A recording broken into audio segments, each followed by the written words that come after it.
Bonjour, je m'appelle Virginie Tournefier, je suis psychologue clinicienne et docteure en psychopathologie et psychanalyse. J'ai le plaisir aujourd'hui de vous présenter mon livre intitulé « Figure criminelle de la perversion féminine » qui paraîtra le 27 mars prochain aux éditions Campagne Première. Ce livre est le témoignage d'une expérience clinique auprès de femmes incarcérées ou mises en examen pour des faits criminels. La violence chez la femme a longtemps été l'objet d'un déni, et plus encore son rapport à la perversion, qui reste un point de controverse.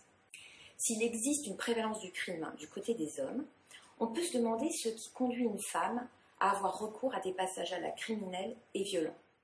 Tout d'abord, le problème de la perversion chez la femme ne peut être abordé de façon symétrique à celle de l'homme. L'apport freudien a été ici déterminant dans ma recherche, notamment l'importance du lien préoedipien à la mère dans leur devenir femme. L'amour d'une fille pour sa mère peut être très intense, mais parfois aussi aliénant et ravageant.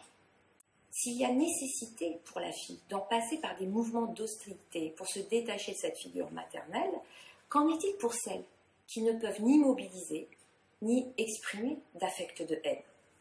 L'hypothèse centrale dans ma recherche est l'impossibilité pour ces femmes de constituer un fantasme matricide structurant. À défaut, la haine va faire retour dans le réel et va se déplacer sur une autre figure.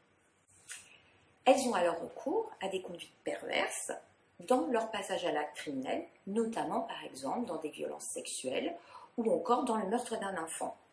Un second point important dans cette recherche a été de prendre en considération le statut de complice de certaines femmes auprès d'un homme criminel. Leur participation passive n'est pas sans jouissance pour elles.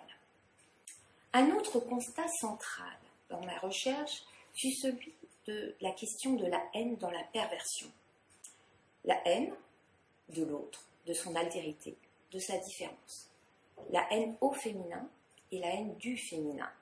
Certaines adolescentes qui commettent des passages à l'acte en bande, notamment des actes de barbarie, vont projeter sur l'autre leur haine de soi, leur haine de leur corps.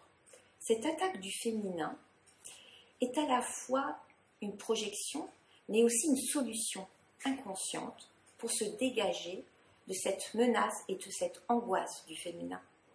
Enfin, dans cette pratique clinique auprès de femmes incarcérées, si le passage à l'acte criminel est le point de départ à la rencontre avec ces femmes, nous serons attentifs aux enjeux de leur discours et aux effets qu'ils produisent en séance.